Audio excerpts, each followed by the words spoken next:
before the Candy Citizens, before the Ice King's lonely reign, even before the Land of Ooo was called that. There was a world much like ours, bustling cities, gleaming towers, blue skies dotted with satellites and airplanes. People lived their lives, made their choices, built civilizations, and somewhere, in the shadowy margins of power, someone pressed the button. No one knows exactly who started it. Maybe no one remembers. Maybe even the stars looked away in that moment.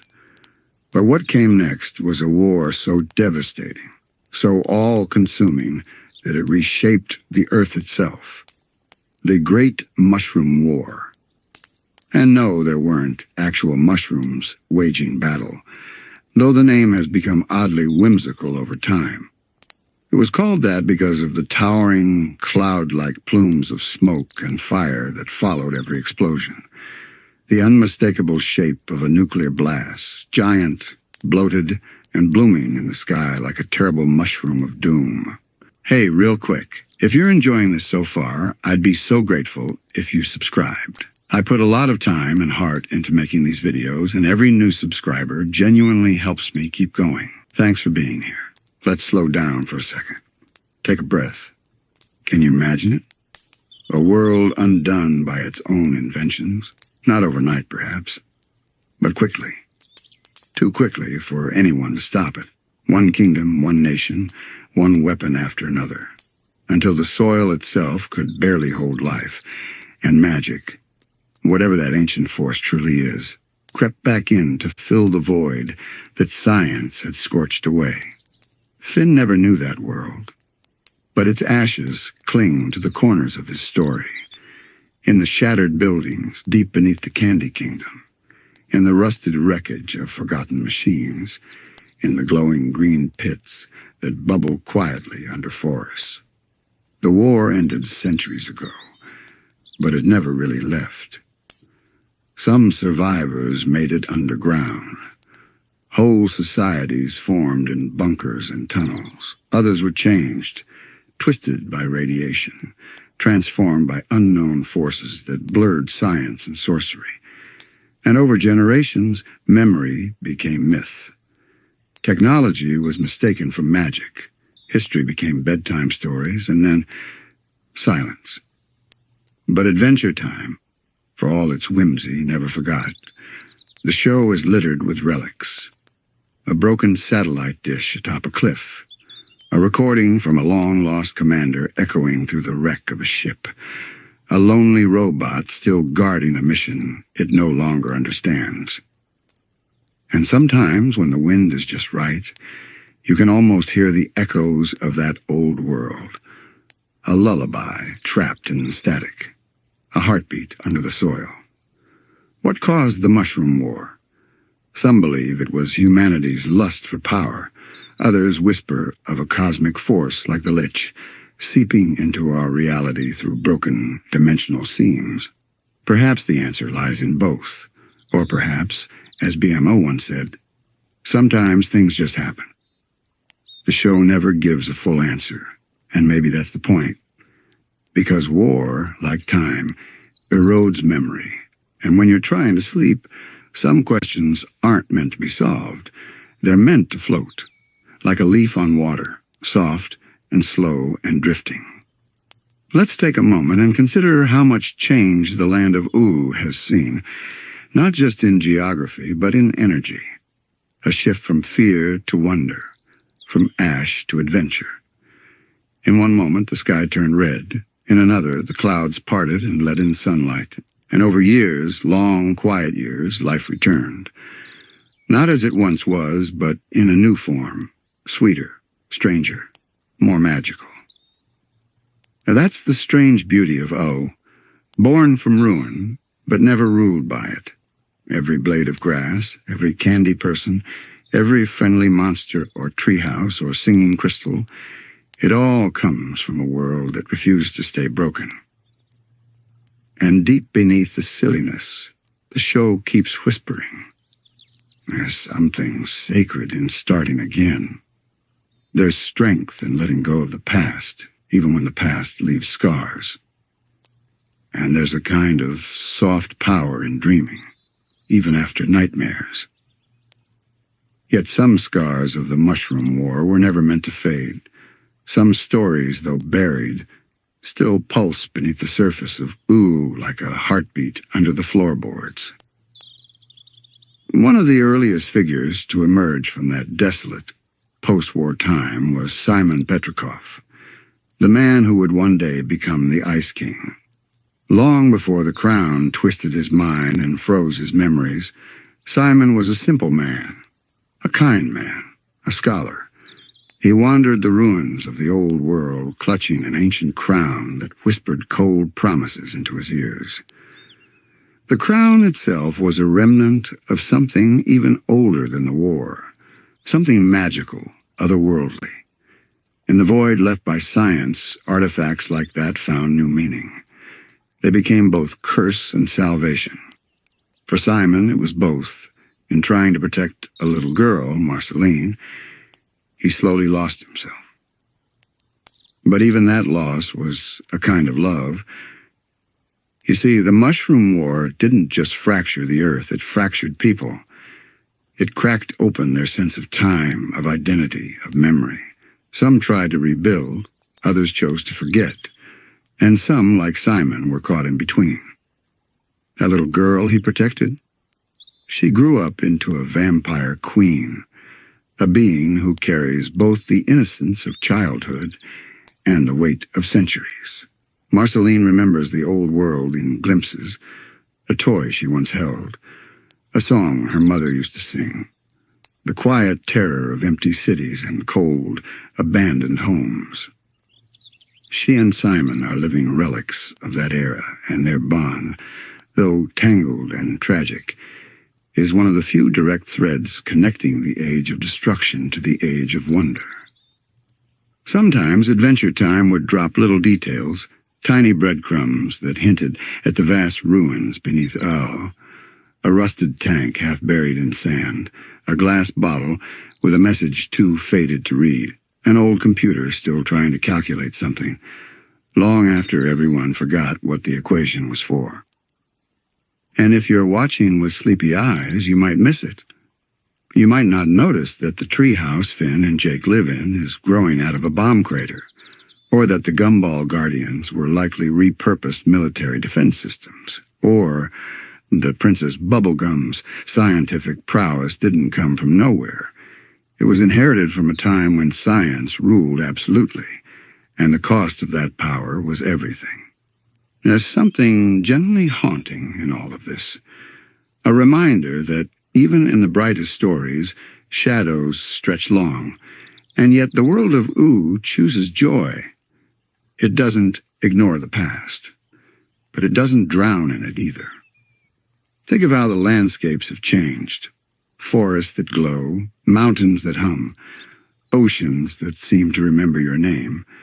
Nature, mutated and reborn, doesn't ask for permission to thrive. It simply does. There's a metaphor there, resting in the moss. The Mushroom War was final, yes, but it wasn't the end. It was the end of something, a time, a civilization, a way of thinking. And in its place grew a new reality, one with candy kingdoms and magical hot dogs and elemental powers, one where heroes carry swords made of glass and grass and imagination, one where even the worst villains sometimes cry, and even the saddest stories find a song. And in the quietest corners of Ooo, if you listen just right, you might still hear the wind whistling through the old bones of the world, singing lullabies to ghosts, whispering the seeds, telling everything that dares to grow. It's okay. You're allowed to begin again. Because after all, bedtime stories are rarely about perfect endings. They're about holding hands in the dark, about making peace with the monsters under the bed, and about waking up, not to a perfect world, but to one where you still get to try. Some parts of the Land of Ooo are quieter than others, vast deserts where melted buildings lean like tired ghosts, icy wastelands where power plants hum beneath glaciers, or the twisted forests where nature has grown wild and time seems to run in circles. These are the bones of the old world, the unmarked gravestones of a civilization that reached too far, too fast. In many ways, the Great Mushroom War wasn't just an end. It was a mirror, a terrible moment where humanity saw itself clearly and flinched. It's the kind of history that doesn't just get lost, it gets buried on purpose. And yet Ooo is full of people who dig. Take the character of Prismo, the Wishmaster. He exists outside of time in a dimension where alternate realities constantly unfold. He's watched the Mushroom War happen in countless timelines. Some versions are worse. Some never happen at all. But Prismo is oddly gentle. Because when you've seen every possible ending, maybe you start to appreciate the fragile beauty of this one. That's the gift and the sorrow of the Mushroom War's legacy. It teaches perspective. The Candy Kingdom may seem silly at first, all those gumdrops and talking chocolate bars, but behind the sweetness lies a kind of fragile defiance. Princess Bubblegum didn't just create a society, she built a hope. A place where joy is engineered, not because it's easy, but because it's necessary. And it's strange, isn't it? How much emotion can live in a world that looks so surreal? A talking dog, a human boy with no clear origin, a vampire who remembers too much, a robot that dreams. They're all echoes of something lost, and yet they're also building something new. Let's pause a moment here. Close your eyes if they're not already closed. Picture the sky above the Land of Ooo. It's purple and soft and endless. There are no missiles now, no sirens. Just clouds shaped like whales and suns that sometimes sing. That's what makes this story so powerful. It doesn't deny what came before, it transforms it. Pain becomes song, war becomes myth. A wasteland becomes a wonderland. Finn and Jake don't know the full story of the Mushroom War, not really. But they live with its consequences every day. They live in a world that came after. And somehow that after is enough. Enough to laugh, enough to adventure, enough to love. Maybe that's the quiet lesson, sleeping inside the noise of history. We don't always need all the answers to move forward. Sometimes it's enough to just keep walking. And isn't that kind of beautiful? Because the deeper you go into Oo's hidden past, the more you start to see the present for what it really is, a second chance, a gift wrapped in goo and glitter and magical absurdity. A reminder that even after the worst has happened, joy can still take root. And laughter, ridiculous, heartfelt, honest laughter, can still echo through the ruins. And maybe that's why people return to Adventure Time again and again, not just for the sword fights or the jokes or the quirky characters, but for the quiet hum underneath it all, the feeling that the world can be broken and still be beautiful. The Mushroom War tore the world apart, but in doing so, it revealed something tender, the resilience of stories, the kindness in chaos, the way a single act of goodness, like Simon giving Marceline a teddy bear in a ruined city, can light up the dark. Even in endings, there are beginnings. Even in fallout, there are flowers. Even in silence, there's still a song waiting to be sung.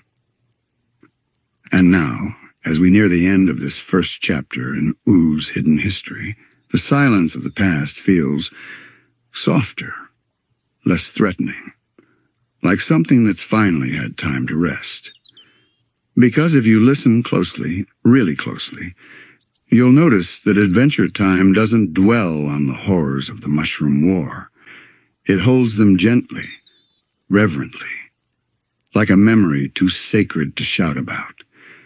Instead, it tucks those memories into corners, hints at them in dreams, in relics, in lullabies hummed by lonely characters who might not even remember why they're humming.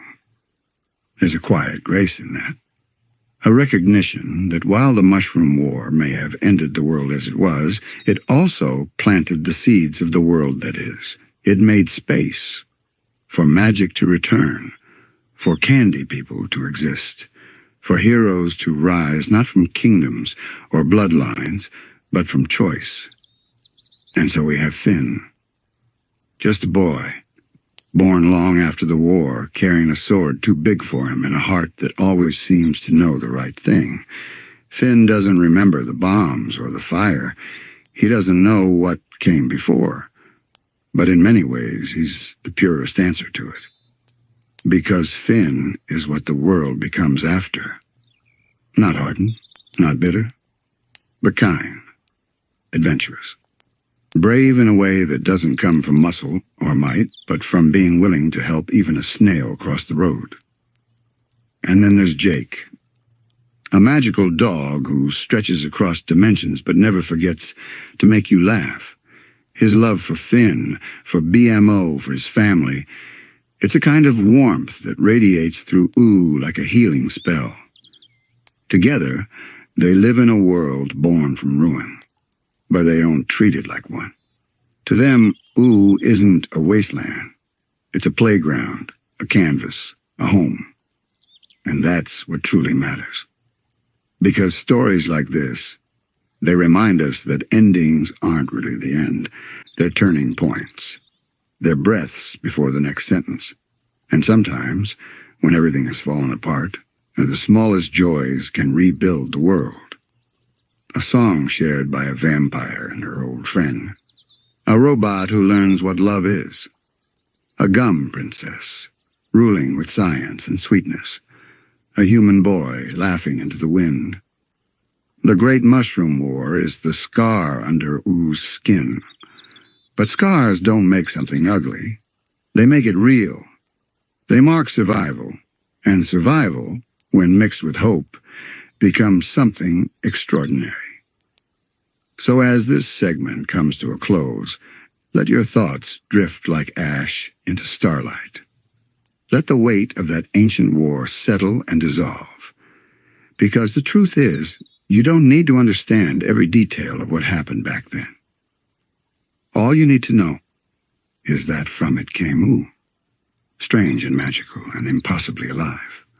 And sometimes, when you're trying to fall asleep, that's enough. To know that the world ended, and then it healed, softly, slowly, sweetly, just like you are now, drifting, breathing, resting in the hidden history of a world that refused to be forgotten. After the fires faded and the Mushroom War slipped into memory, the world didn't return to normal. Because normal, as it once was, no longer existed. The land had changed. Radiation twisted the soil. Strange chemicals soaked the rivers. The very air felt different. And from the cracks in the earth, something ancient began to seep back in. Something forgotten. Something old and shimmering. Magic. At first it came quietly, like a whisper through the trees, a flicker in the corner of your eye. Then it grew bolder. Some say magic was always here, waiting patiently beneath the surface, pushed aside when technology took over. Others believe the war itself tore open the boundaries between worlds, letting things through that were never meant to return. Spirits, elemental forces, beings from other planes. Whatever the cause, what followed was not just a return of magic, but a transformation of reality. The world began to mutate. Plants started glowing. Animals gained sentience, or entirely new forms. The laws of biology bent and buckled, like old books catching fire. Creatures appeared that defied classification. Candy people with nervous systems made of syrup, fire wolves howling in eternal flame, giant fruit that could speak, reason, and love. These weren't monsters. They were survivors. Mutants in this new era weren't errors. They were the next evolution, nature's way of adapting to the impossible.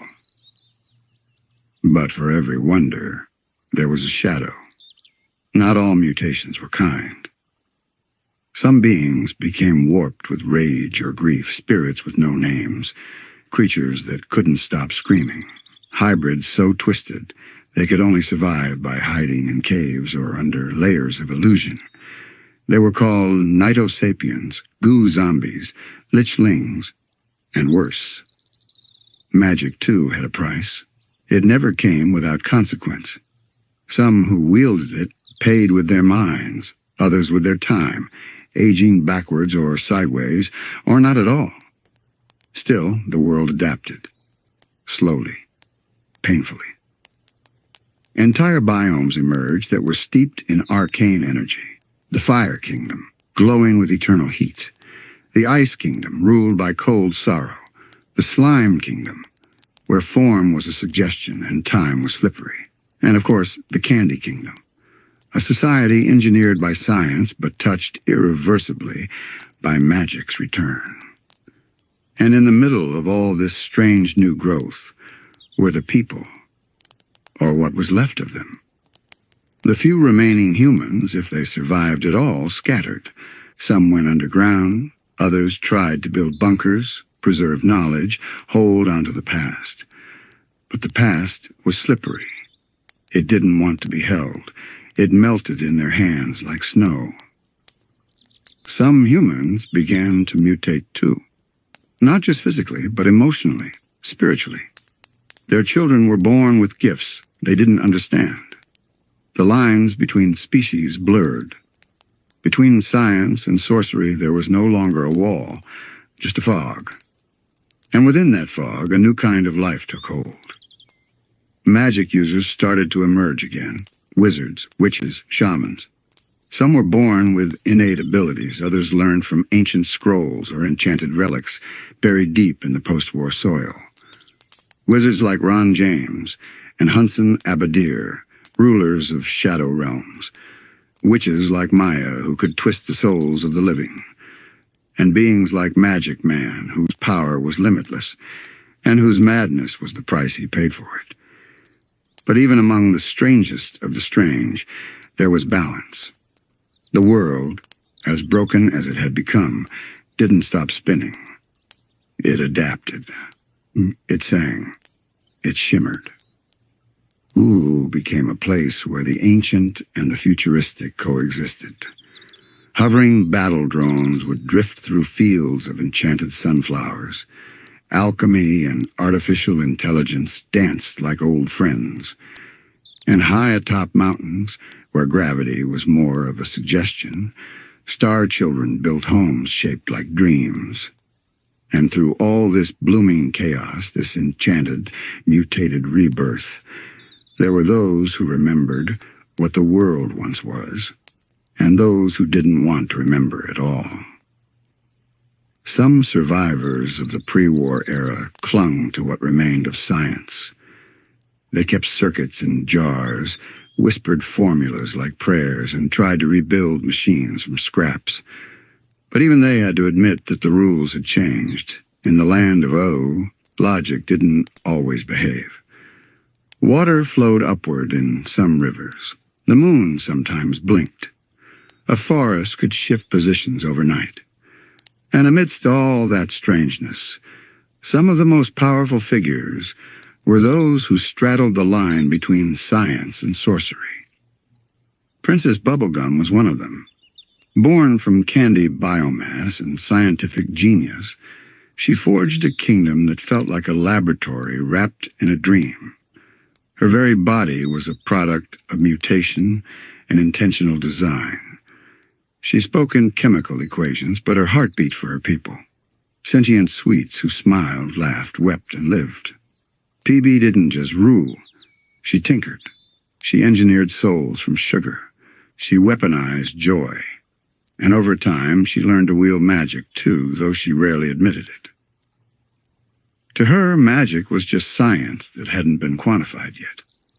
Then there was Simon Petrikov, once a man of reason and research, a scholar of the arcane, cataloging forgotten artifacts. But when he donned the crown, that magical relic took more than his sanity. It rewrote his entire being. He became the Ice King, a figure both tragic and strange, casting freezing spells with wild abandon, surrounded by penguins and forgotten memories. Simon's transformation is one of the clearest examples of how magic and mutation didn't always give, they took. His love for a little girl named Marceline endured, hidden under layers of madness and ice. His tragedy whispers to the viewer, soft and slow, that even brilliance, even love, can be reshaped when you embrace forces beyond comprehension. Still, not all changes were mournful. Some were miraculous. Consider Marceline herself, half demon turned vampire, born in the firestorm of apocalypse. She aged through centuries, watching kingdoms rise and fall like sandcastles. Her songs tell stories that history books never could. Loneliness, love, loss, her voice carries it all like smoke drifting through a canyon. She is magic wrapped in memory. Then there's BMO, the tiny robot with a heart too big for their body, built with old-world tech, but somehow alive in a way most machines aren't. BMO can play music, cook dinner, and ponder the meaning of life, all while dancing in the moonlight. They're a relic of a technological past, but they move through this enchanted world like a child at play. No fear, no boundaries, just joy. That's the magic of Ooo, not just in spells or mutations, but in the way life continues, differently. Even time in Ooo doesn't move quite right. Years pass, but no one ages how you'd expect. Memories return in dreams. Prophecies echo through mountains. And somewhere deep beneath the crust of this enchanted land, machines still hum in forgotten bunkers, sharing space with ancient spirits, sleeping dragons, and libraries full of glowing books. Because this isn't a world where one thing wins. Magic didn't defeat science. Science didn't erase magic. They folded into each other, became inseparable. It's why someone like Peppermint Butler exists, a candy man with a shadowy past and a knack for necromancy. Or why Lemon Grab, a malformed clone born of genetic splicing, can scream with such power that it cracks the sky. These aren't accidents. They are outcomes, symbols of a world that no longer fits into tidy categories. And you know what? That's okay. Because when the world breaks, it doesn't have to be rebuilt the same way. Sometimes it comes back stranger, softer, wilder. Sometimes it comes back as a place where mushrooms glow in the dark, where you can ride a cloud to your best friend's treehouse, where a princess made of fire can fall in love with a human who hums off-key. The rise of magic and mutants wasn't a glitch in the system. It was the new system. It was Oo's way of saying, let's try again, but let's make it weird. So if you're listening to this, curled under blankets, drifting between thoughts, just know the world of Ooo welcomes all kinds, whether you glow or float or have candy for bones. Whether you remember the old world or you're just dreaming of the new one, magic is here. So are you. And together you belong. The Land of Ooo is not a land of logic. It's not a place where 2 + 2 always equals 4. It's a land where the laws of nature have loosened their grip, where the rules are more like gentle suggestions, and the impossible feels perfectly reasonable. Here a rain cloud can fall in love with a mountain. A lemon can scream with such intensity that it shatters minds. A dog can stretch across time and space, nap on a comet, and still make it home in time for breakfast. These things don't need explanations, not in Ooo. They simply are. And perhaps that's part of the magic. a kind of quiet permission to let go of needing everything to make sense. Because once magic and mutation returned to the world, certainty became a thing of the past. Science no longer ruled with clean lines and predictable results. It adapted. It evolved. It fused with the inexplicable. The people who thrived in Ooo learned to embrace that uncertainty. Take tree trunks, for instance, a sweet, southern-accented elephant who bakes apple pies and occasionally travels across dimensions. On the surface, she's simple, harmless. But underneath, she's a being of depth, mystery, and occasional chaos. One moment she's offering tea. The next, she's married to an alien crystal mammal. Then there's Chew's Goose, whose rhymes are often nonsense, yet somehow point toward larger truths. His speech is fractured, almost broken, but in a way that feels intentional, like a language being reshaped by a world that no longer speaks in straight lines. These characters, odd and charming, don't resist the new world. They move with it, floating like lily pads on a river of strange time. And maybe that's why Ooo feels like a dream you can't quite wake up from. Every corner hums with energy, some of it magical, some of it mechanical, all of it alive. You might find a ruined lab being overtaken by sentient vines, a satellite dish still blinking skyward, long after the stars stop listening, a sorcerer arguing with a vending machine that claims to be a demigod. Each detail tells the same story. The past never fully died. It just changed clothes. Magic in Ooo isn't confined to wands or glowing orbs. It's in the way people live, in how they accept the absurd without blinking, in how they love without needing answers, in how they build new homes atop broken ruins, using pieces of both old science and strange new power. Even the elements themselves began to take form, not just as natural forces, but as personalities. Living embodiments of fire, ice, candy, and slime emerged over time. Whether summoned by ancient spells or born through arcane evolution, they were undeniable, rulers and avatars of Oo's 4 major kingdoms. Their stories are interwoven like the roots of a 1,000-year-old tree. Flame Princess, full of heat and temper and heartbreak. Slime Princess, whose kingdom wobbles with chaotic peace. Princess Bubblegum, a mind of precision and a heart of goo. Patience St. Pim, the ice elemental, cold and distant, yet tied to something ancient. These aren't mere monarchs. They're living echoes of the forces that now shape Ooo. They don't control magic. They are magic. Born from it. Bound to it. And in their stories, we glimpse something deeper. That maybe, just maybe, the world of Ooo isn't random. That under the quirk and color lies a kind of order. Not mathematical, but emotional, symbolic. Ooo isn't just what happens after the end of the world. It's a meditation on what comes next, on how life adapts, how meaning evolves, how love and weirdness and sorrow can coexist in the same breath. Even the stars above Ooo feel different. They twinkle with a kind of awareness, as if they too are watching the story unfold, as if the universe is invested in this tiny patch of magical mutation. And every now and then a character will look up at those stars, wondering, remembering. Because in this strange new world, some memories from the old one still linger. A lullaby, a broken photo, a name scratched into a wall. These small remnants of the pre-war era remind us science built wonders, but it couldn't stop the end. Magic returned not to conquer, but to comfort.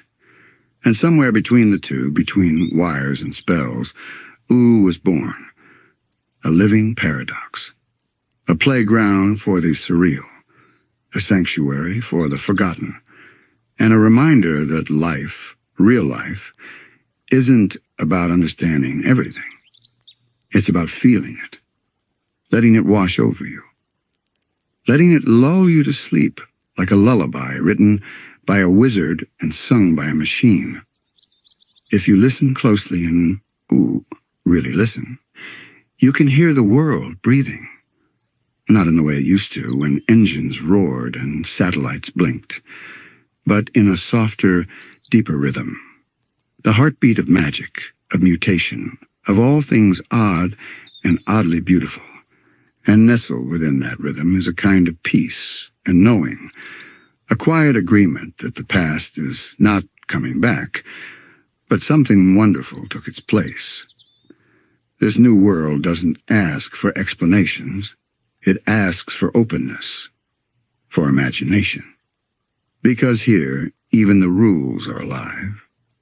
One day a child with glowing eyes might find a piece of ancient technology, a handheld game console or a humming chunk of crystal circuit, and instead of simply repairing it, they bond with it. It becomes a pet, a best friend, a memory keeper. These relationships aren't just practical, they're emotional, magical. It's not about progress anymore. It's about connection. And nowhere is that more clear than in the friendships at the heart of Ooo. Finn the human, born into a world he barely understands, surrounded by beings more magical, more mutated, more ancient than he could ever imagine. Yet still he thrives, not because he conquers, but because he cares, because he asks questions, because he hugs first and fights only when he has to. And Jake the dog, a shape-shifting, sun-loving, cinnamon roll-eating wonder, is the embodiment of this new world's philosophy. That flexibility, literally and emotionally, is the secret to survival. He doesn't fear the weird. He embraces it, stretches with it, naps beside it. He is the mutation made joyful. Together, they explore a land where a dungeon could be hidden in a breakfast nook, and where a worm might hold ancient wisdom. Their journey isn't about fixing the world. It's about understanding it, living in it, loving it. And perhaps that's the truest magic of all. Because as much as Ooo is a land of relics and ruins, it's also a land of renewal. The rise of magic didn't erase the past, it honored it in its own strange way. It transformed bunkers into temples, labs into castles, robots into musicians.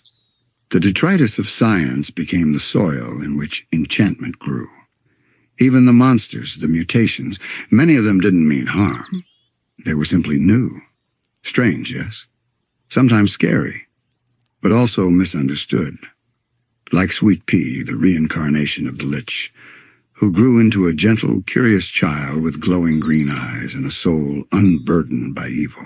In Ooo, redemption is possible for anyone, even beings made from war.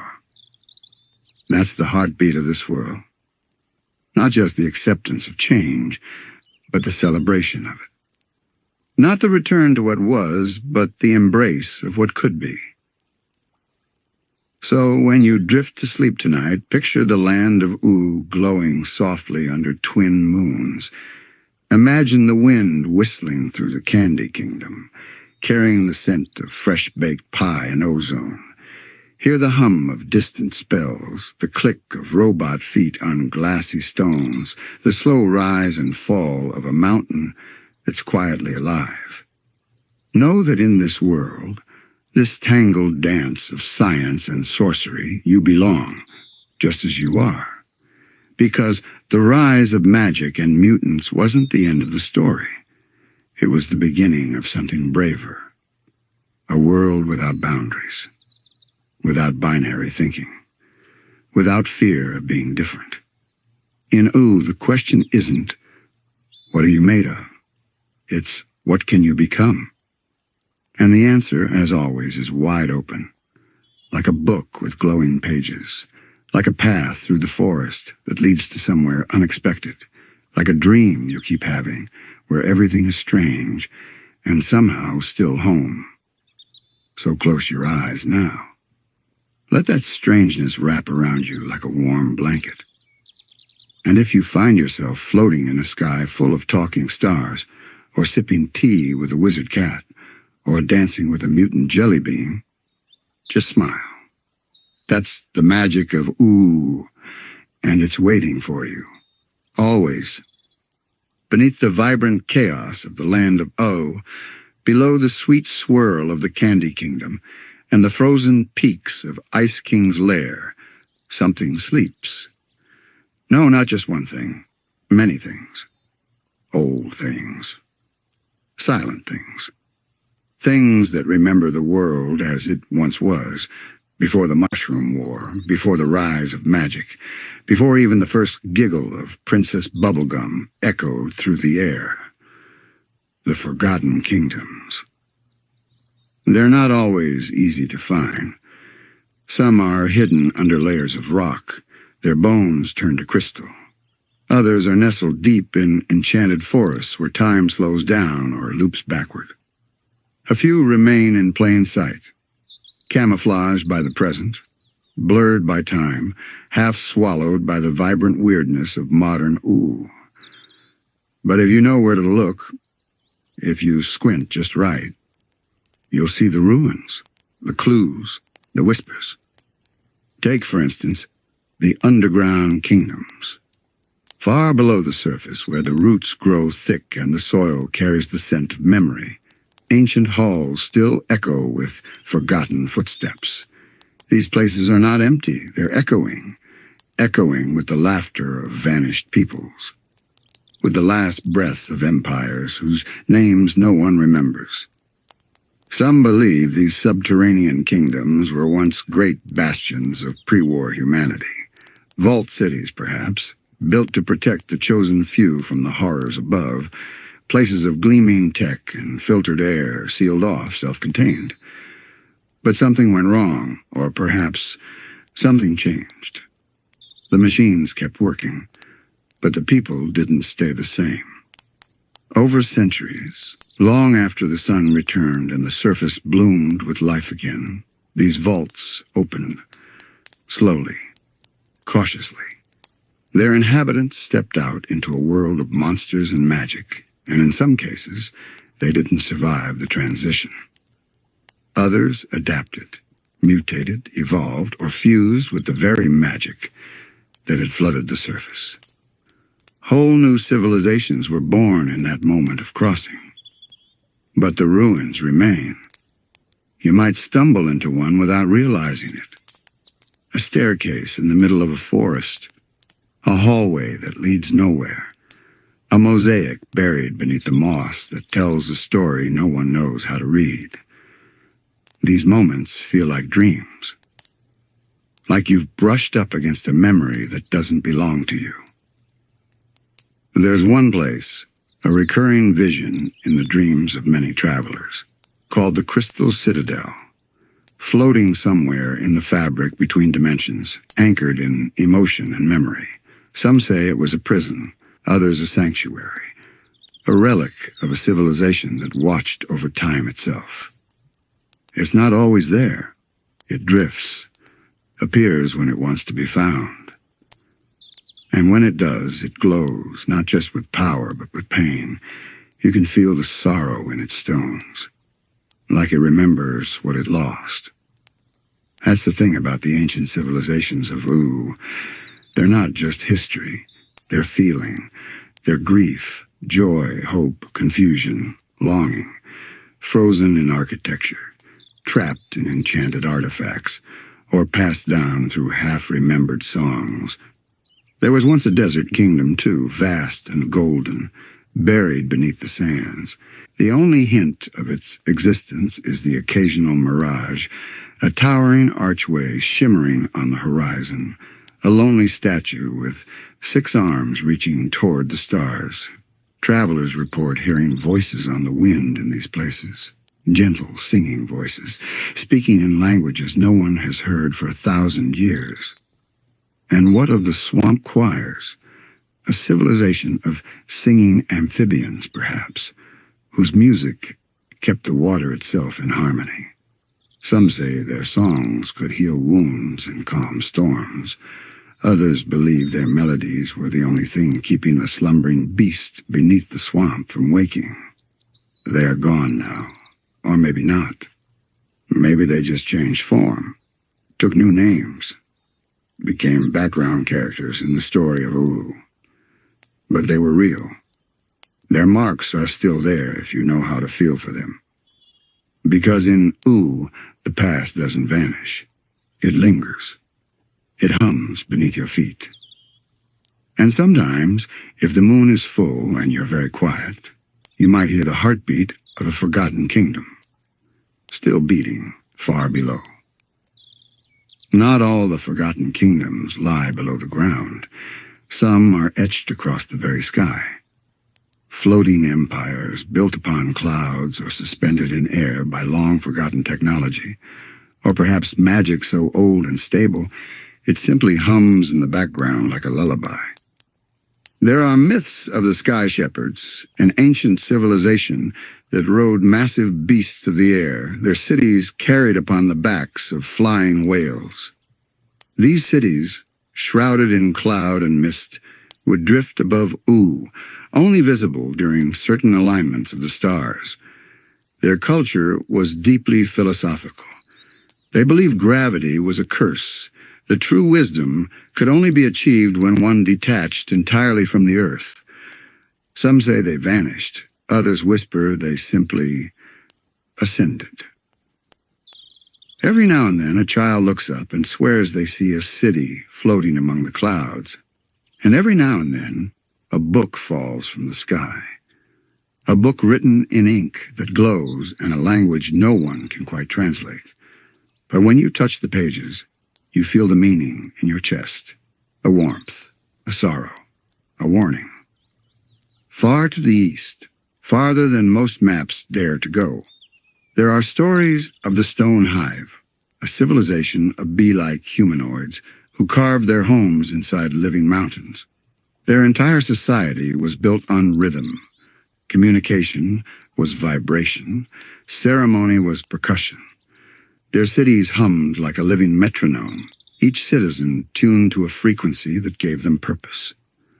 One day the vibration stopped. No one knows why. All that remains now are hollowed peaks, still echoing with ghostly pulses when the wind passes through just right. Some say the hive wasn't destroyed. It simply changed frequency, shifted into a dimension just a half-step sideways. Close enough to touch, but impossible to see. If you're lucky, you might catch the rhythm in your dreams, and if you do, you never forget it. And then, there are the time-bent settlements. These are perhaps the strangest. Tucked into forgotten corners of Ooo, where the fabric of time has unraveled, these places exist in loops or folds or skips. A castle locked in a moment of celebration, its inhabitants reliving the same feast over and over. A village of quiet people who age in reverse, growing younger each year. A library where books rewrite themselves every night, adapting to the dreams of those who sleep nearby. These civilizations didn't necessarily vanish. They became unstuck. Living reminders that time, like everything else in Ooo, is flexible, curious, a little mischievous. When Finn once stumbled into such a place, he described the feeling not as fear, but déjà vu, as though he was stepping into someone else's memory, and they were letting him stay. And what of the undersea empire long buried beneath the waves, rumored to be built by beings who no longer breathe air? Some say these aquatic architects were once human, altered by deep-sea survival tech gone awry, or perfected. Their cities glowed beneath the ocean, towers of glass and kelp and coral, lit by bioluminescent creatures that sang as they swam. Now all that's left are broken domes, scattered bones, and the occasional shard of glass that sings when touched. You see, no man, Ooo is not a land built atop history. It is history, layer upon layer of memory, fossilized in stone and story and song. The present walks alongside the past, sometimes quite literally. You might meet a wizard who remembers the original kingdoms, or stumble upon a golem who once served a long-fallen queen and still awaits her return. And not all who remember are pleased. There are beings, ancient, long dormant, who resent the forgetting, who look upon the Candy Kingdom, or the Tree Fort, or the Neon Marshes, and see trespassers, invaders upon sacred ground. To them, modern Ooo is not a rebirth, it's an amnesia, and they wait quietly for the old ways to rise again. But that's the thing about forgotten civilizations. Even in silence they speak. Even in ruin, they shape the world around them. Their echoes become lullabies, their bones, foundations, their stories, seeds.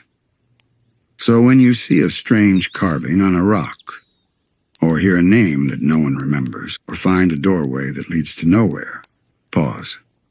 Be still. You might be standing on sacred ground. You might be part of a story older than you realize.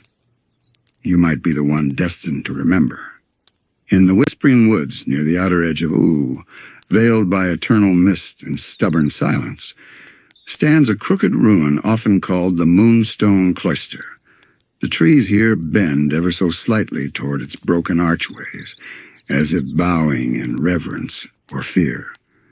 The cloister was once a temple, or so it said. A spiritual center devoted not to gods, but to celestial balance. The people who built it didn't worship the sun or moon. They negotiated with them, kept their light in check. Balanced heat and tide with quiet rituals performed beneath veiled stars. What happened to them? No one knows. Only shards remain, smooth moon glass, cool to the touch, humming with the faintest vibration when night falls. Some adventurers who sleep near the cloister report dreams of standing in a circle of cloaked figures, chanting songs in languages their waking minds can't recall, songs that leave them teary-eyed for reasons they don't understand. And then there's the forest of faces, a seemingly endless tangle of trees whose bark grows in the shape of human-like visages. Some are smiling, others frown. A few appear to be mid-scream. The story goes that this forest was once home to the Verdant Commune, a society so devoted to unity with nature that, over time, they gave up their individuality entirely. They merged with the forest, spirit and flesh, until the very trees became vessels of their thoughts. Some believe they're still alive. That if you sit quietly and press your ear to the wood, you might hear them whisper, not with words, but with feelings. Warmth, curiosity, sometimes warning. The Candy Kingdom, bright and whimsical, seems like the crown jewel of Ooo. But before its sugary dominance, the amber courts reigned, a stately, crystalline kingdom, composed entirely of warm-hued resins and gold-veined walls. It was a kingdom of diplomacy, peace, and artistry. Their rulers didn't command, they mediated. Old writings say the Amber people believed beauty was a form of truth. Every decision, every law, every declaration had to be beautiful. Sung instead of spoken, carved into honeystone instead of written. When the Mushroom War came, the Amber Courts sealed themselves off, encasing their entire city in one massive crystal sphere. For centuries, it gleamed silently beneath a hill, forgotten, misidentified as a natural formation. And then one day it cracked open. No one knows what caused it. A tremor, a spell, a misplaced step. Inside, there were no people, no life, just silence, and a garden of golden statues posed in eternal peace. Some say they transformed themselves deliberately, chose stasis over war. Others think the crystal preserved their essence in a way we still don't understand, and that maybe, just maybe, they'll return when the time is right. The idea of returning civilizations is common in Ooo folklore. A myth, perhaps. But now and then, a strange city appears on the horizon that wasn't there yesterday. A bazaar full of merchants speaking forgotten dialects. A castle with no doors but windows glowing with candlelight. And just as quickly, it's gone. People say time is strange in Ooo, and perhaps some of these ancient peoples didn't disappear. They simply stepped sideways, waiting for the world to be ready for them again. Then there's the tale of the Clockwork Valley, a hidden stretch of land where everything, trees, rivers, even the birds, moved in gears and rhythms. The inhabitants weren't machines, but they lived in perfect mechanical harmony, aligning their lives to celestial orbits and the slow ticking of an invisible cosmic clock. It's said that a terrible decision shattered their synchrony. One misaligned moment, and the valley's rhythm fell into disrepair. Now the gears are rusted, ticking unevenly. Echoes of once perfect music now play out of tune in the wind. But the most haunting of all are the wandering kingdoms, civilizations that never stayed still. They moved, constantly. Not by force, but by design. Their structures had legs. Their cities roamed vast plains. Think of giant turtles with cities upon their backs, or flocks of stone birds carrying villages in the sky. They believed stagnation led to decay, so they moved to stay alive. But movement is exhausting. Over time, these mobile societies wore themselves out, scattered into pieces. Bits of them remain, a tower on top of a wandering beast, a bridge with no roads attached to it, a doorway standing alone in the desert. Some of these doors still open. To where, no one knows. It's easy to assume these kingdoms are gone, but the truth is more delicate. Ooo is built like sediment. Time doesn't erase, it layers. Even now, traces of the forgotten civilizations feed the roots of what's alive today. Their artifacts become playthings. Their technologies are repurposed. Their songs hum faintly beneath the Candy Kingdom's jingles. Marceline once said that the past likes to sneak into the future wearing funny hats. Maybe she was right. Maybe all of Ooo is a masquerade, modern faces wearing ancient masks. And so, the next time you walk beneath a tree shaped like a cathedral, or rest near stones arranged like a compass, pause. You might be closer to ancient royalty than you think. You might be sitting on a throne whose king simply forgot to return. And then there are the ruins that resist naming altogether. Scattered across Ooo are places that don't appear on any map, neither magical nor mundane, places you stumble upon only when you're not looking. A doorway carved into a cliffside, its frame made of bones and vines, a staircase that descends endlessly into the dark and returns you, chained, a pond that shows a reflection of someone else entirely. These are the nameless sites. No story survives to explain them. No culture claims ownership. And yet they feel ancient. They feel intentional. The way a lullaby feels like it was written just for you, even if you'd never heard it before.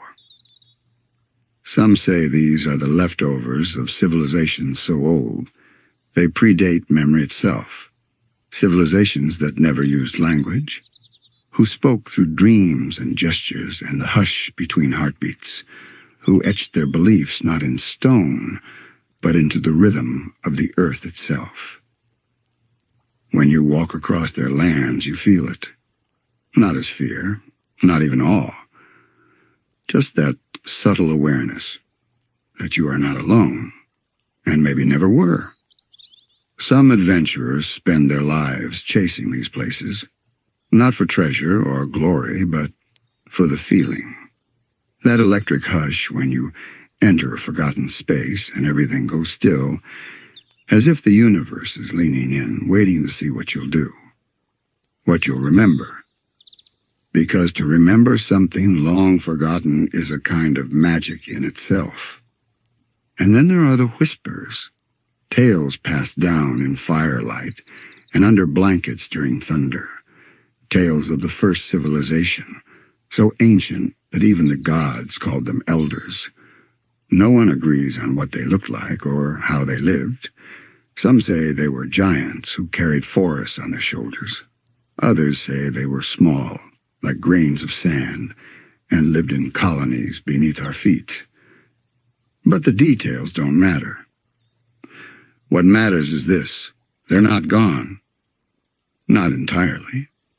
Bits of their influence show up everywhere.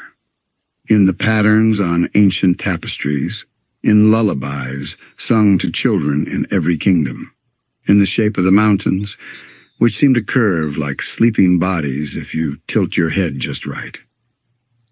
Even the Ice King, in one of his rare lucid moments, once scribbled a phrase over and over in his journal. They remember us through forgetting. They forget us by remembering. What he meant is unclear. But perhaps it suggests something deeper about Ooo itself, that forgetting and remembering are not opposites, but partners. That sometimes the past has to be buried so it can bloom anew. That history, like a seed, needs darkness and time before it grows into something beautiful. And so we walk on the soil of countless empires. We drink from wells dug by vanished hands. We tell stories whose beginnings are lost, but whose echoes still resonate in the walls of every home, the silence between every song. The forgotten kingdoms aren't really gone, no man. They're sleeping, dreaming, waiting for the right dreamer to stumble across a ruin or hum an old melody or dig up a piece of amber and wonder, who were they? And in that moment, they live again. Because stories are never truly lost. They're just waiting to be remembered. Beyond the shifting skies of Ooo, past the boundaries of land and ocean, there are places the maps don't reach, realms that fold into themselves, stretching time like taffy and warping the rules we take for granted. Places that don't exist in the way a forest or a mountain does, but are just as real. And perhaps none is more mysterious or more unsettling than the Nightosphere. Even its name feels thick on the tongue, like a shadow caught in mid-sentence. The Nightosphere isn't hell, though many have called it that. It isn't simply a dimension of pain or fire or torment. It's something deeper, a realm of chaos, a primal instinct and twisted logic, a place where the rules of morality are turned inside out and the very fabric of thought begins to unravel. To enter the Nightosphere is to surrender your sense of reality. There's no map, no compass, only feeling, suffocating, swarming, ever-shifting feeling. And at the center of it all, a throne carved from molten desire and raw ego upon which sits Hunson Abadir, the self-proclaimed Lord of Evil. To call him a demon is too small. Hunson is an idea, a walking embodiment of unchecked appetite. He devours souls not just for sustenance, but for sport, as if consumption itself were a divine right.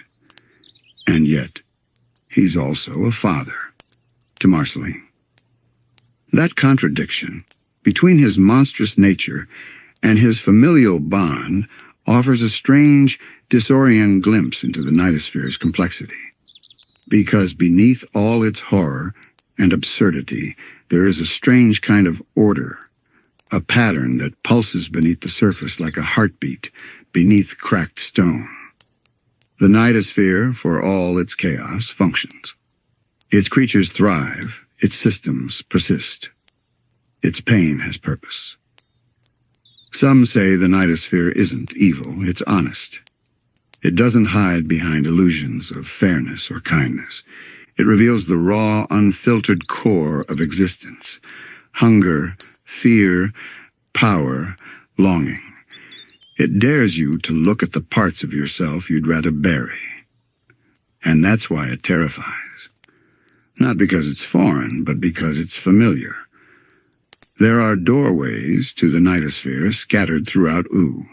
Some are ritualistic, opened with chants, tokens, or ancient amulets. Others appear without warning: a crack in the sky, a scream in reverse, a flickering in the mirror that lasts just a second too long.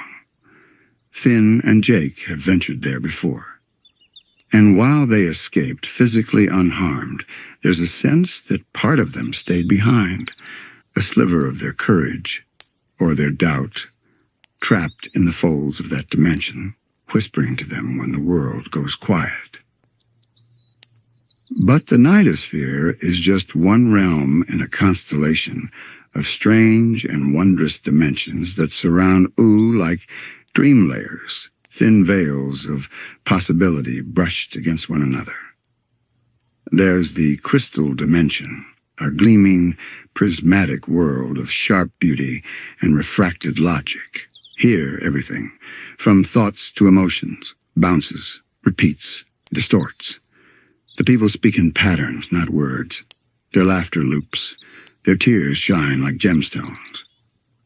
Some say time there doesn't move forward. It echoes. Then there's the spirit world, a delicate realm that overlays Ooo like a ghostly mirror. It's where memories walk freely, where emotions take shape and float like clouds. The spirit world isn't always visible, but sometimes, just sometimes, when the wind goes still and the light turns strange, it leaks into the waking world. You may have seen it without knowing. A flicker at the edge of vision, a breeze that carries a scent from childhood, a feeling that someone is watching, not out of menace, but longing. It's said that lost souls dwell there, not evil, not cursed, just displaced, waiting to be remembered, or to forget. And between all these worlds there are pathways, tunnels of thought, bridges made of dreams, gates that open not with keys, but with questions. What does it mean to be real? Where does a memory go when it's forgotten? What if love is a dimension too? These aren't just poetic musings in Ooo, they're navigation tools. Questions are how travelers move between dimensions. Curiosity is the compass. Wonder is the fuel. And fear. Fear is the toll. Because with every crossing, something must be left behind. What fascinates many about these dimensions isn't just their surreal beauty or their dangers. It's how connected they are to the people of Ooo. Take Marceline, for example. Born of a human mother and the Nightosphere's ruler, she is both a bridge and a contradiction. Her music echoes across dimensions, not just as entertainment, but as an expression of emotional resonance. It's been said her songs vibrate on frequencies that can open doorways, that her sorrow alone could split the veil between worlds. She is a map of pain and memory, and through her, we learn something vital. Dimensional travel isn't always about going somewhere else. Sometimes it's about diving deeper into yourself. The same is true for Prismo, the Wishmaster. Existing within a time room suspended outside of linear chronology, Prismo isn't just a being. He's a phenomenon, a being of paradoxes, laid back yet powerful, casual yet omniscient. He grants wishes not out of generosity or malice, but because that's what he is. Wishes flow through him like breath. But each wish, as we've seen, carries ripples, echoes across timelines and dimensions. Wish for something too grand, and you might wake up in a version of reality you no longer recognize. Wish for something too small, and you may never leave. And yet, Prismo remains a comforting presence. Among the beings of other realms, he is one of the few who feels kind. Not human, not even close, but kind. It raises the question, are dimensions defined by their physics or their people? The time room where Prismo dwells is a place outside of consequence, where decisions and regrets pool like reflections in water. Heroes and villains alike have visited it, often leaving more confused than when they arrived. It is a sanctuary for the desperate and the curious, and perhaps the lonely, because even gods long for companionship. And then there's the Citadel, a prison, a monument, a scar. Floating in the black between realities, the Citadel houses beings too dangerous or too powerful for any dimension to contain. Time doesn't move there in any recognizable fashion. Prisoners age in reverse, forget their crimes, or relive them endlessly. The Citadel is not evil, it is indifferent. And that's what makes it chilling. It's said that if you speak a prisoner's name while dreaming, you'll wake up with their memories, not visions. Memories. As if your mind for a moment touched theirs. These echoes are rare, but some believe it's how legends are born. How certain stories feel ancient even though no one remembers where they came from. Because they were whispered to us. By someone locked far, far away. Not all dimensions are grand or dangerous. Some are tiny, fragile, oddly specific. There's the blank realm, an empty pocket of existence that some call the waiting room of souls. It's a place where lost intentions go, plans that never happen, words you wanted to say but didn't, emotions you felt but couldn't name. It is neither happy nor sad. It simply is. Visitors describe it as endlessly gray, with the faint sound of ticking, though no clocks exist. Sometimes you'll see a shape out of the corner of your eye, but when you turn, there's nothing. Or perhaps you are the shape someone else glimpsed. The rules blur here. Time, identity, meaning. They melt like snowflakes on the tongue. And in moments like that, a thought may drift into your mind. Have I been here before? Am I still here now? And then it fades, just like a dream. Other dimensions, like the dead worlds, speak to something even more profound. Not just alternate realities or mental planes, but the continuation of existence beyond death. Oo's metaphysics suggests that death is not an end, but a door. The soul continues, either returning in new forms or passing through realms where judgment, transformation, or rest occurs. Death in Ooo is complex, nuanced. It's not always frightening. Death is a character, a guide, a force of balance. And in this understanding, the dimensions become more than places. They become processes, experiences, reflections. Some cultures in Ooo even believe that the dimensions are aspects of one mind, perhaps the mind of the universe itself. The Nightosphere as the ED, the spirit world as the subconscious. The time room as memory, the blank realm as silence. And our own dimension? The waking dream. A brief flicker. A lucid moment in something eternal. And perhaps the most quietly unsettling truth is this. Some beings can move between dimensions as easily as walking through a doorway. Not with machines or spells, but simply by being who they are. The cosmic owl is one such being. He appears in dreams, yes, but not as a figment or illusion. He exists within the dreamscape, a realm all its own that spans across all minds, connecting them like a mycelial web of shared consciousness. His presence signals moments of fate, moments when something important is meant to happen, when a thread in the grand tapestry is about to tighten or snap. When the cosmic owl shows up, you remember the dream, even years later. Even after you've forgotten your name, your shape, your story, you remember him. what he said, or what he didn't say, because his silence is just as heavy as his words. And the more you think about it, the more you realize the dimensions of Ooo aren't isolated planes. They're interconnected, like the organs in a body, each with its own function, yet dependent on the others to survive. A shift in one ripples through the rest. A tear in one realm becomes a wound in another. That's why dimensional travelers, true ones, carry more than just tools. They carry consequences. Magic Man is a painful reminder of this. Once a brilliant Martian, his descent into madness was catalyzed not just by personal loss, but by exposure to the multi-dimensional forces he tried to control.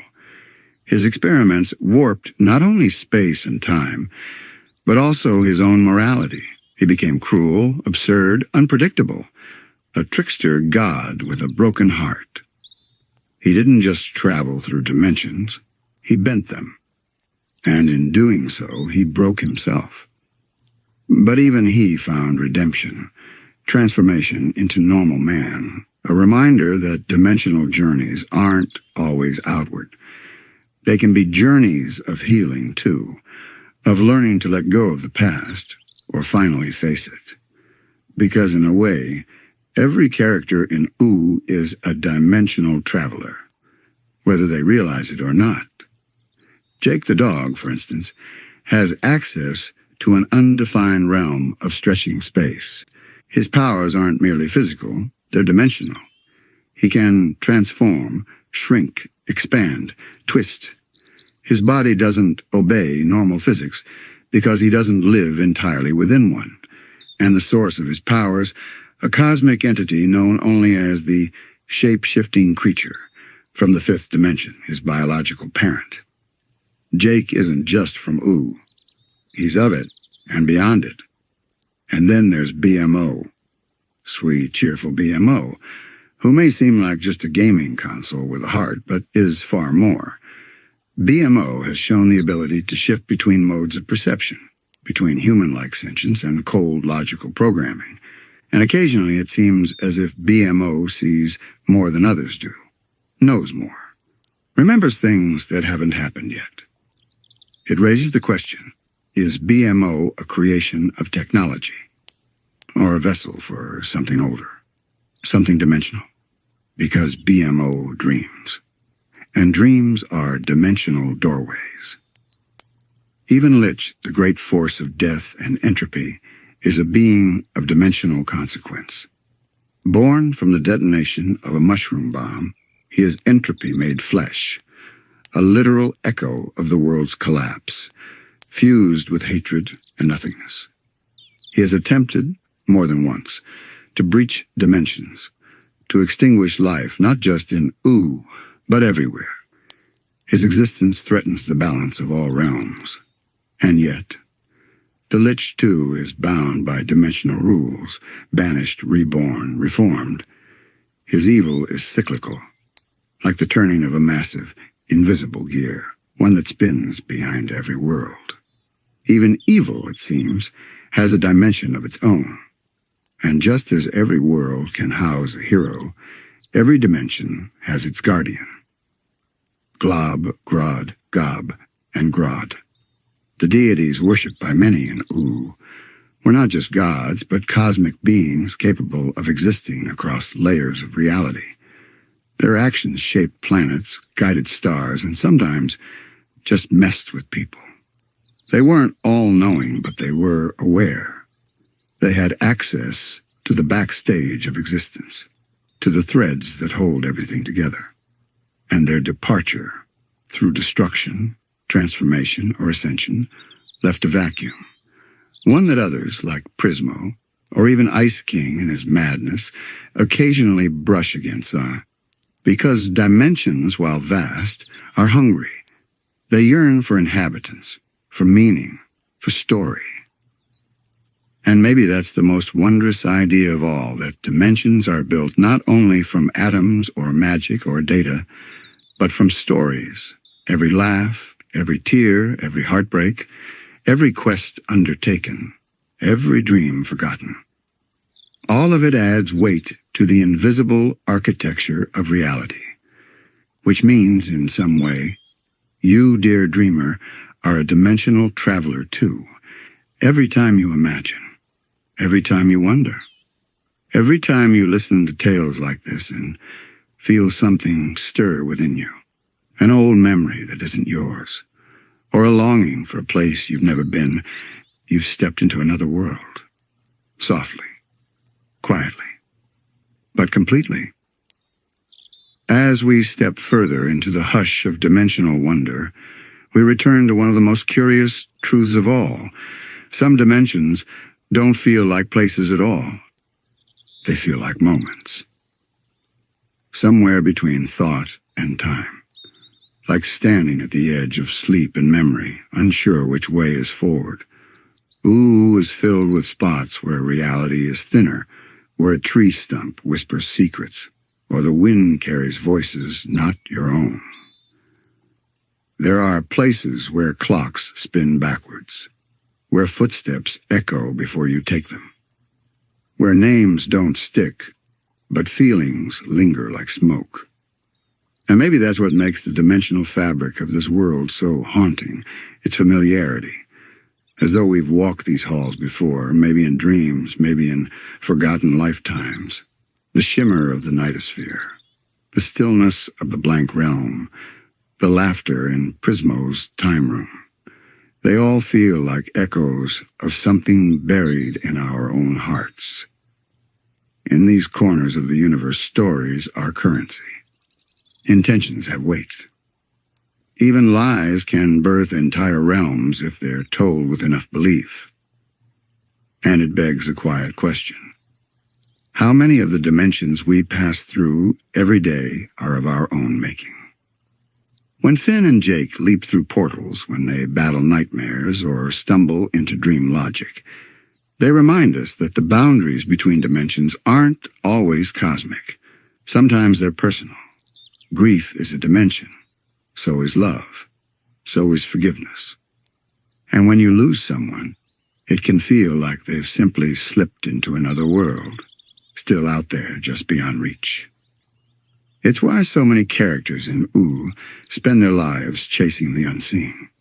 Not just for adventure, but for closure, for answers, for peace, for a sense that everything we lose might still exist, somewhere. The dimension of what could have been. The Nightosphere, for all its horror and madness, reflects this desire in the most brutal form. It takes your thoughts and fears and drapes them in fire. It shouts your regrets back at you. But if you can survive it, if you can look it in the eye, you might find that fear was never the enemy, that it was a gatekeeper, that it was asking if you were ready. Ready to become more than what you were. Ready to cross over. And perhaps this is why Oo's dimensions don't stay fixed. Why they change shape, change mood, change meaning. They grow with the people who walk through them. Like the people of Ooo, the realms beyond are alive. Always watching, always shifting, always inviting. So if you ever feel the world around you tremble gently, if shadows stretch too long or dreams feel too real, don't be afraid. Maybe you're brushing up against a boundary. Maybe you've stepped into something older than time. Or maybe, just maybe, the universe is whispering back, saying, you've been here before. You'll be here again. And you are not alone. With that, let's rest a moment. Let the colors of the Nightosphere fade. Let the echoes from Prismo's room quiet down. Let all the strange dimensions drift softly into stardust and stillness. Because the journey isn't over. There are still kingdoms forgotten, relics buried, and secrets waiting to be told. But for now, just breathe. You're safe. You're home. Where myth breathes and history hums quietly beneath the soil of Ooo. Before the Ice King wore a crown, before the mushroom war lit the sky with unnatural fire, before even the Candy Kingdom had its first sugary brick laid, there were legends, beings who shaped the world not by ruling it, but by living through it in ways that made the world remember them. Some stories were told around campfires, passed from generation to generation, changing a little each time, like a whisper across centuries. Others were etched into stone or woven into tapestries left behind in ruined temples, half buried in time. But most lived on through feeling, that strange sensation that something powerful walked here once and might again. Take Billy, for instance. To some, he was just a big dude with a sword and a strong sense of justice. But to the creatures of Ooo, especially the young and the scared, Billy was more than a hero. He was a shield, a story made flesh. He didn't fight for fame. He fought because the world was broken, and someone had to do something about it. His legacy didn't come from how many monsters he defeated. It came from how he made people feel safe, brave, seen. Even when he vanished from the spotlight, his image lingered. A statue here, a song there, a memory in the hearts of people who believed in the good he represented, even if they never met him. Billy's tale whispers a truth about legends. They don't die when the body does. They live on when someone believes. And then there's Shoko, a name many have forgotten, a thief from a long-lost era, a shadow who walked the line between survival and redemption. Her story was quiet, not sung by bards or honored with monuments, but it mattered, because in the solitude of her final moments, something changed. She saw the beginnings of the treehouse that would one day become Finn and Jake's home. And when she passed, gently, alone but not unloved, her spirit lingered, not to haunt, but to witness. That's the thing about these legendary figures. They don't always roar like dragons or sparkle like cosmic gems. Sometimes they whisper. Sometimes they leave behind nothing but a kind act, or a moment of bravery, or the tiniest shift in fate, like Grob Gob Glob Grodd. This quadruple-headed being from Mars, an embodiment of cosmic balance and celestial mystery, was revered by many, misunderstood by more. Representing the harmony of contradiction, Grob Gob Glob Grodd stood for faith and higher principles when the world teetered on absurdity. And even their fall, an epic cosmic event, wasn't just a tragedy, it was a turning point. A moment when the stars realigned and the rules of gods and mortals shifted. They weren't just worshipped, they were felt. In the tides, in the winds, in the aching silence of the cosmos. And in that silence, another name rises. The Guardian. The ancient automaton who guards the last remnants of humanity's knowledge beneath the sea. Towering, watchful, and impossibly old, the Guardian is not emotional, nor is it evil. It simply is. A relic of the old world programmed with purpose, still performing that duty long after its creators are gone. It doesn't care for glory. It exists for memory. Because some heroes aren't meant to inspire. They're meant to remember, to bear witness, to ensure that what once was doesn't vanish entirely. Just like the forest wizard, or the ancient psychic tandem war elephant, or the elusive party god, beings who may seem silly or chaotic at first glance, but who each carry shards of forgotten history in their very being. Their powers, their quirks, their domains, their echoes of an earlier world. A world when rules were different, and reality hadn't yet settled into the shape we know. And then, there are those who aren't entirely gone. The elementals. Representatives of fire, ice, candy, and slime. beings reborn through time, inhabiting different forms across generations. Their essence moves through the ages like a melody passed from voice to voice.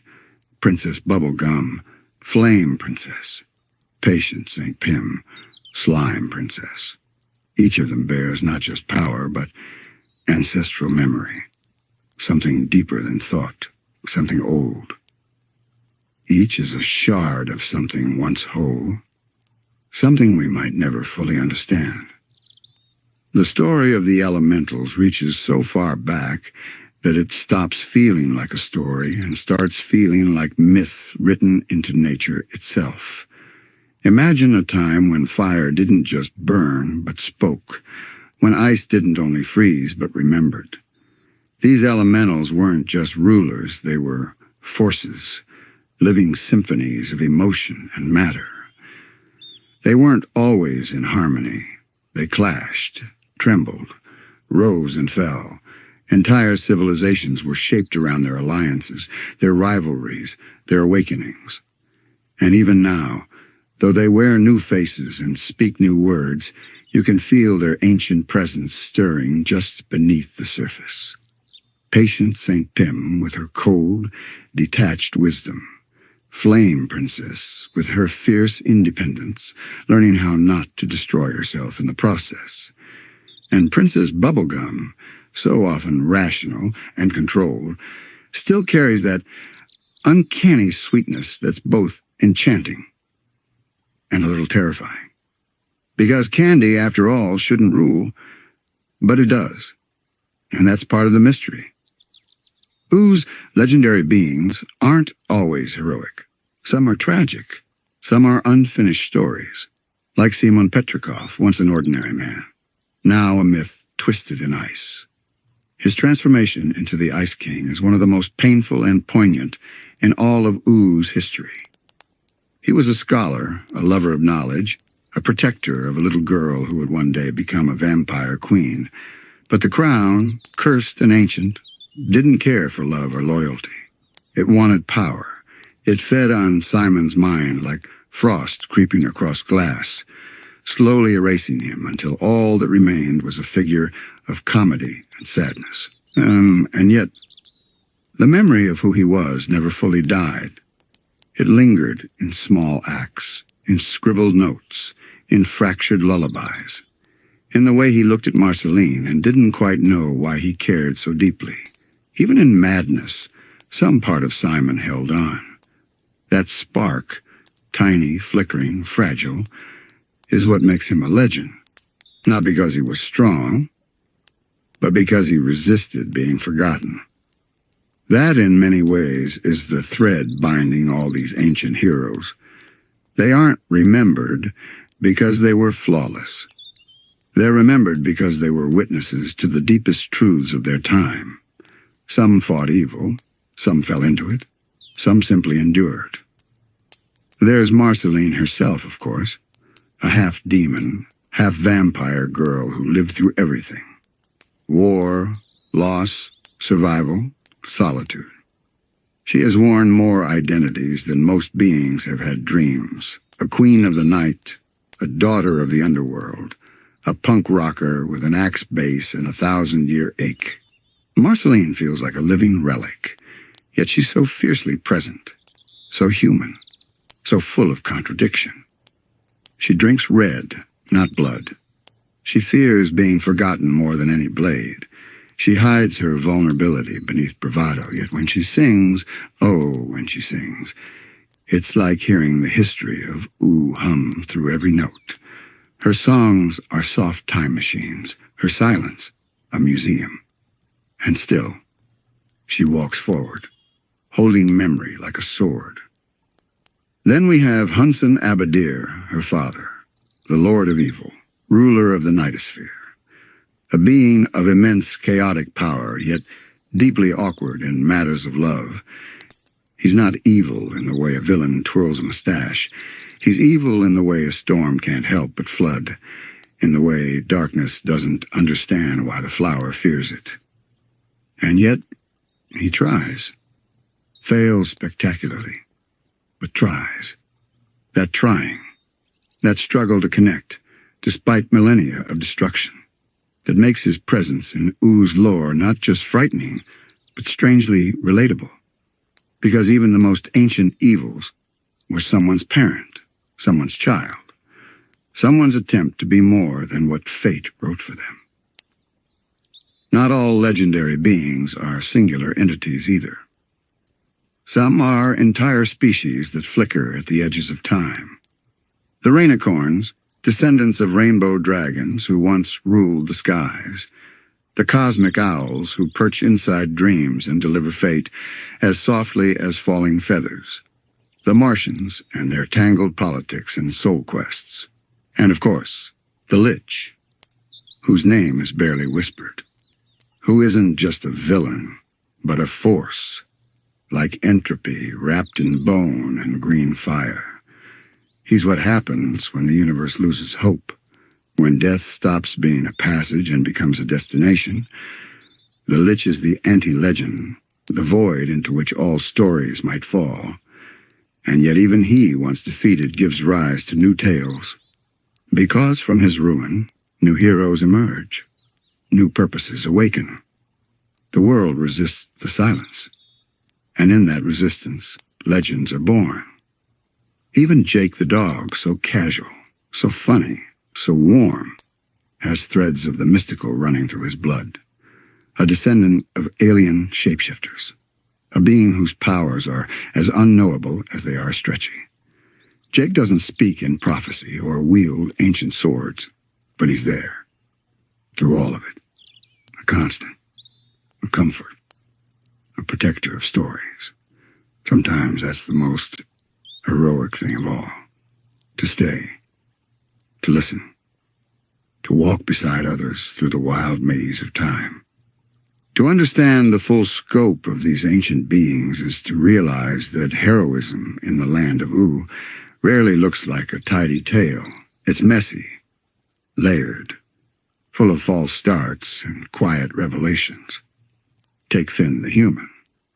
Though he may be young in comparison to the ancients, though his bones are soft and his memories incomplete, he is still a myth in the making.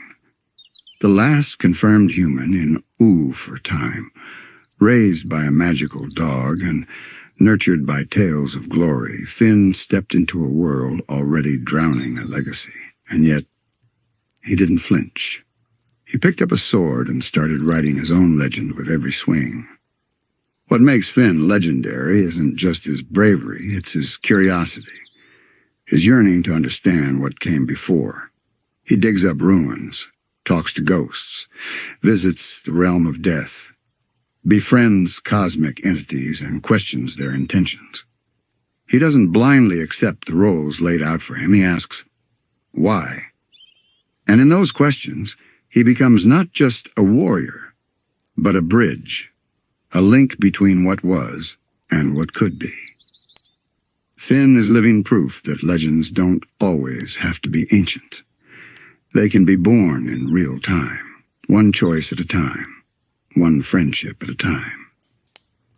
Even his many swords carry echoes of deeper history. The root sword, pulled from the treehouse basement, possibly a relic of the time before.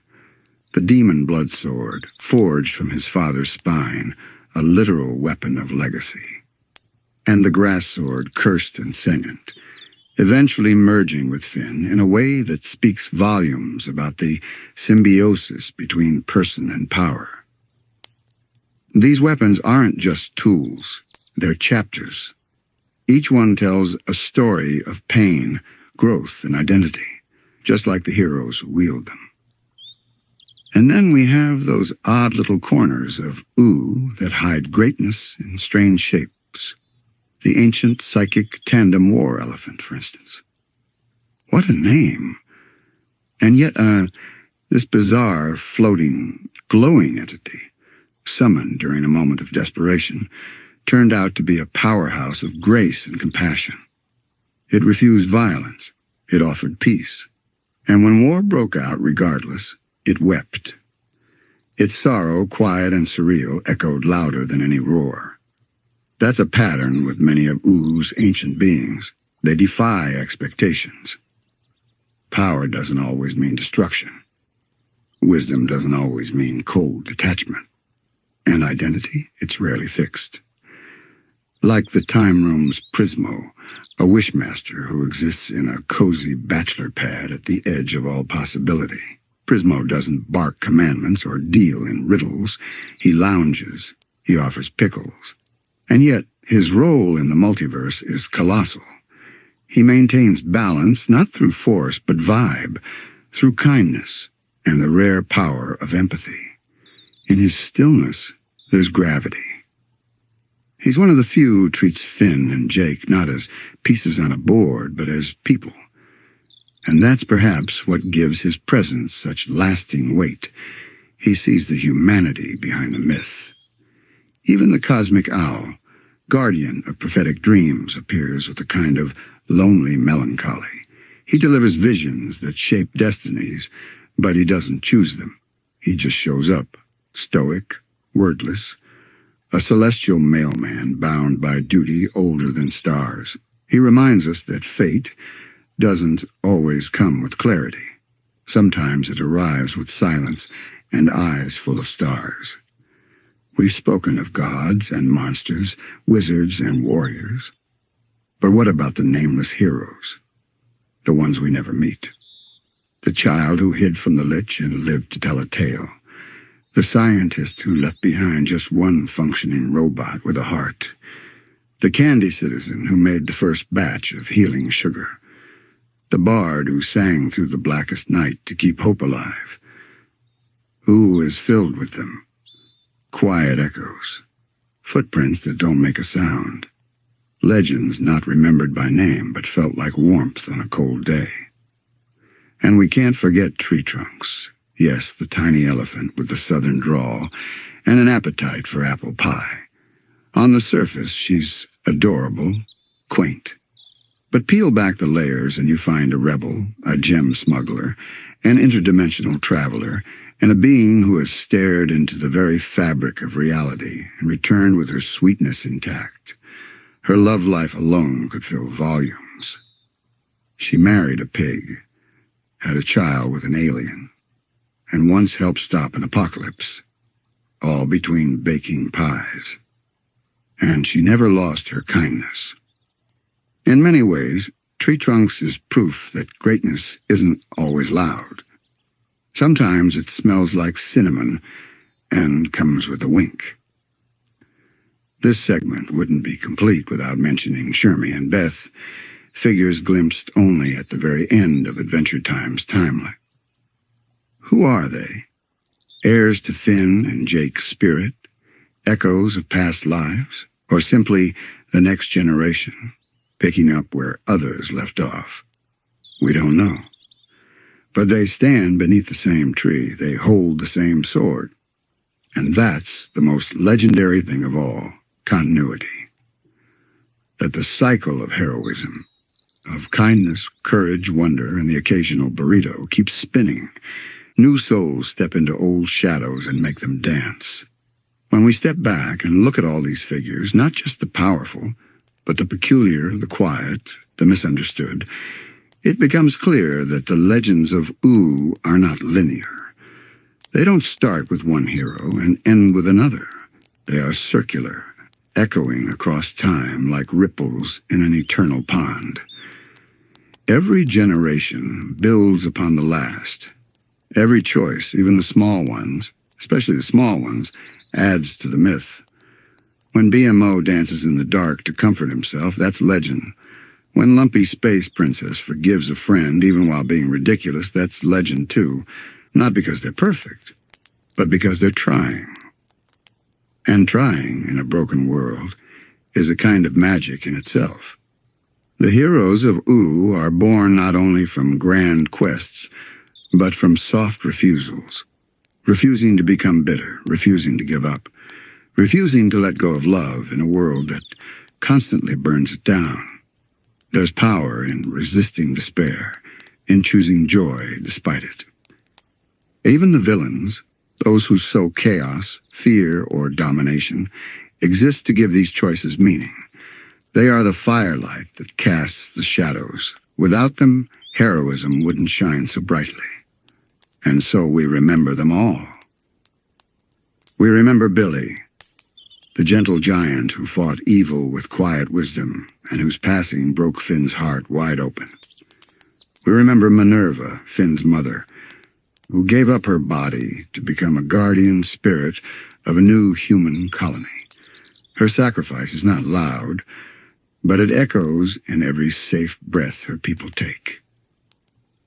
We remember Huntress Wizard, tangled in nature and solitude, whose reluctant vulnerability became a gift.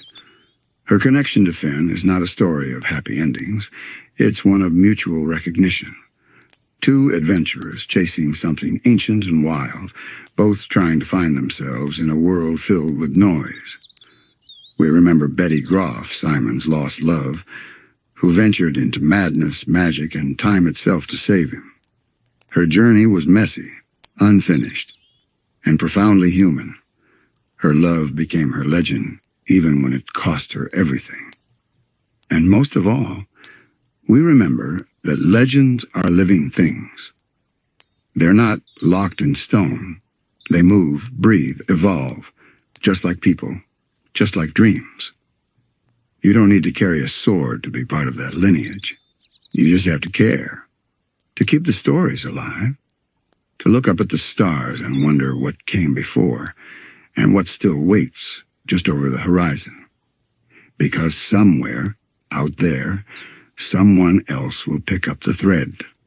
Someone will hum a song that Marceline once sang, or read about a crown that whispered secrets, or sit beneath a tree where two friends once shared a quiet moment. And in that instant, the legend will continue. So sleep now, dreamer. The heroes of Ooo are watching over you, not with weapons or warnings, but with quiet presence, with laughter, lullabies, and the gentle reminder that even in a strange, post-apocalyptic land, love, courage, and stories never die. They simply transform. And if you listen closely, maybe, just maybe, you'll hear their whispers in your dreams. The Land of Ooo has always been a place of echoes. Echoes of the past, of the Mushroom War's ashes, of forgotten kingdoms and fallen stars. But it is also a place of growth, vibrant, unpredictable, and always changing. For all its ancient scars and lingering sadness, Ooo breathes with the rhythm of rebirth. And in this final chapter of our journey, we gently open our eyes to that rebirth, to the strange, hopeful pulse that moves beneath the soil, to the children born of old chaos, now dreaming in new worlds. Because even after 1,000 years of war, of magic, of gods and monsters, the most astonishing thing about Ooo is that it keeps going. Life returns. Let's begin where many endings take root, in the Great Gum War, a strange, sweet-sounding name for a conflict that nearly broke the land again. Princess Bubblegum, representing order and legacy, faced her uncle Gumbald, who embodied twisted ambition and chemical madness.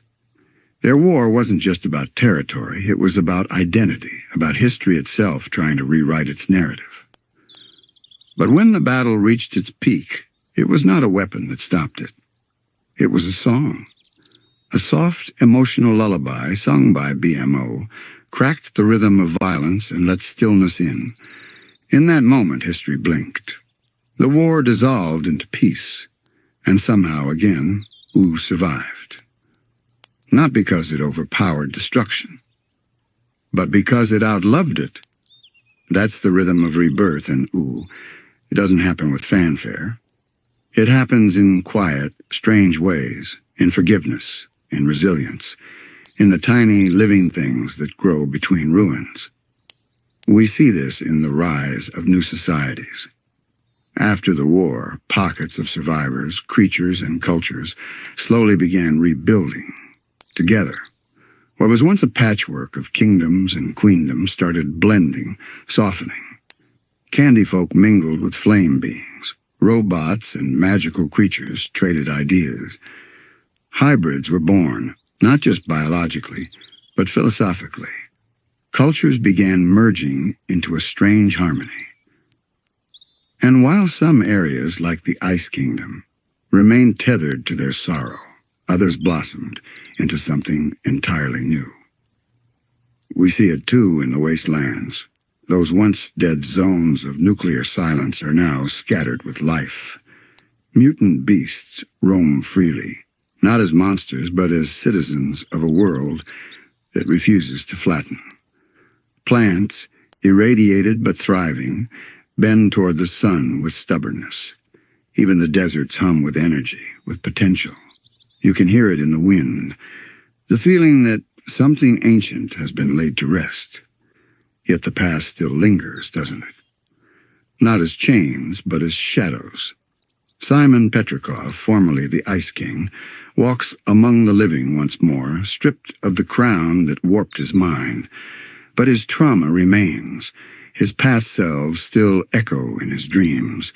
He's a man made of fragments, of lost love and decades of madness.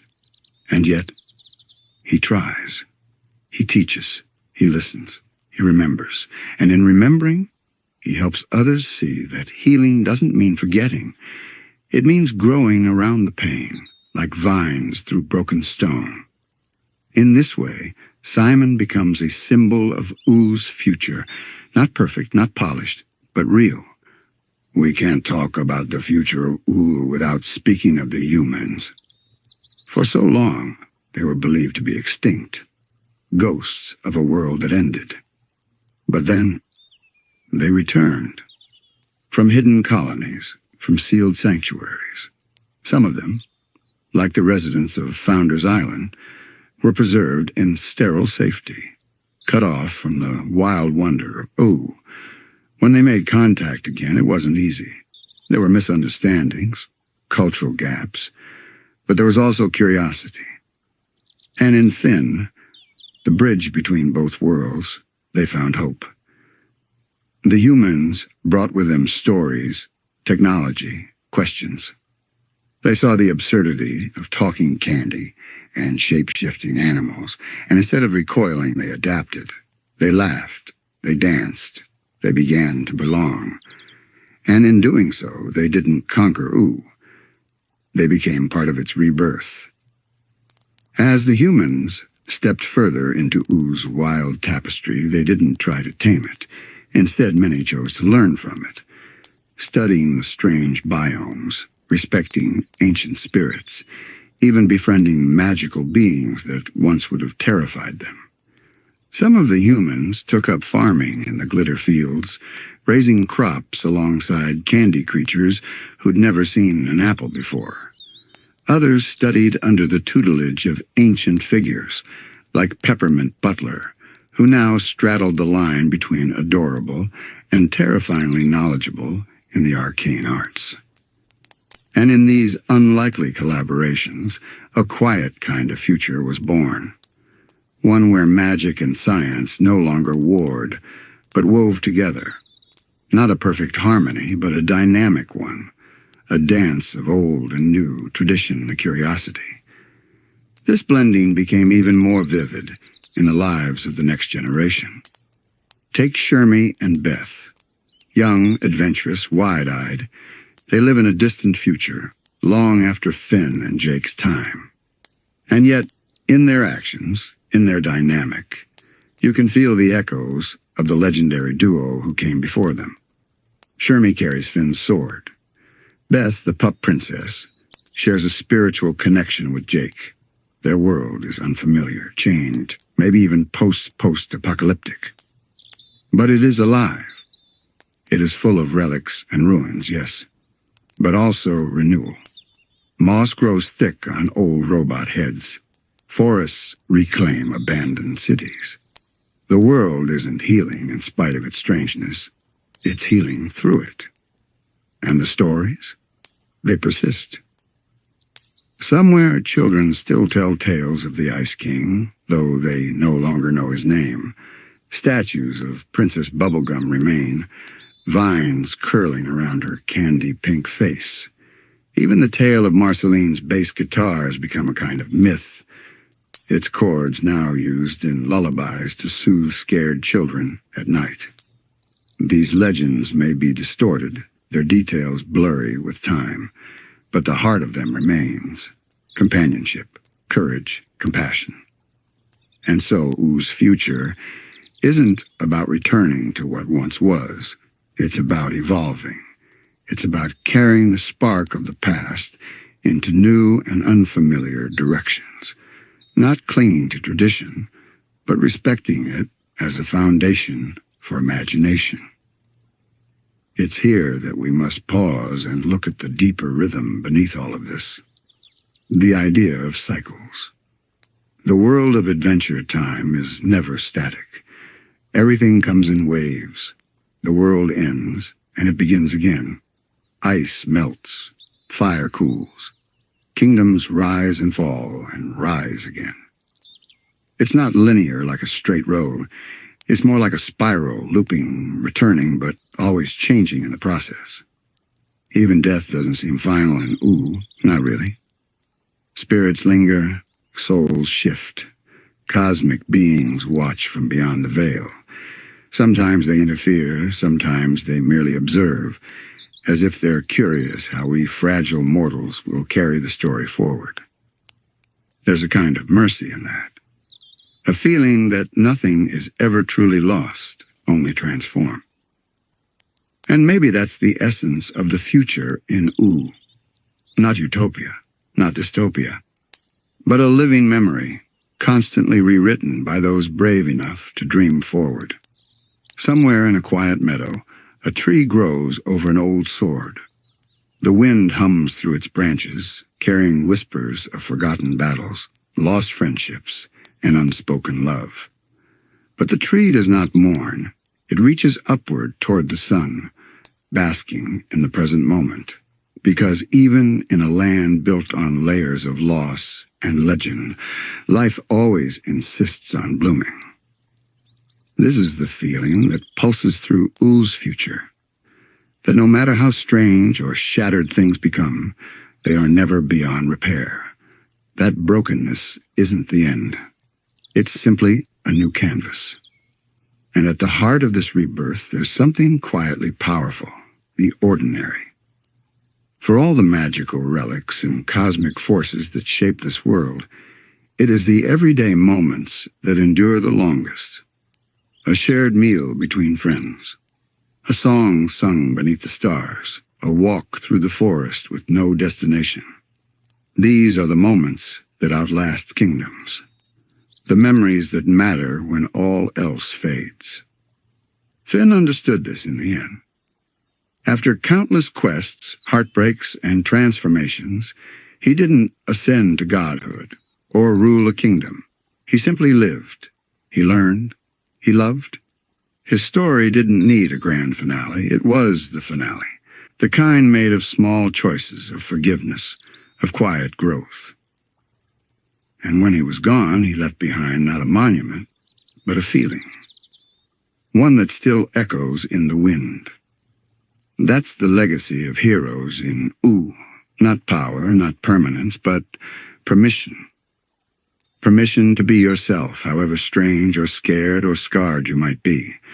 Permission to try again, to fail and to rise, to ask questions, to be weird, to be kind, to be free. And so the future unfolds, not in straight lines, but in spirals of wonder.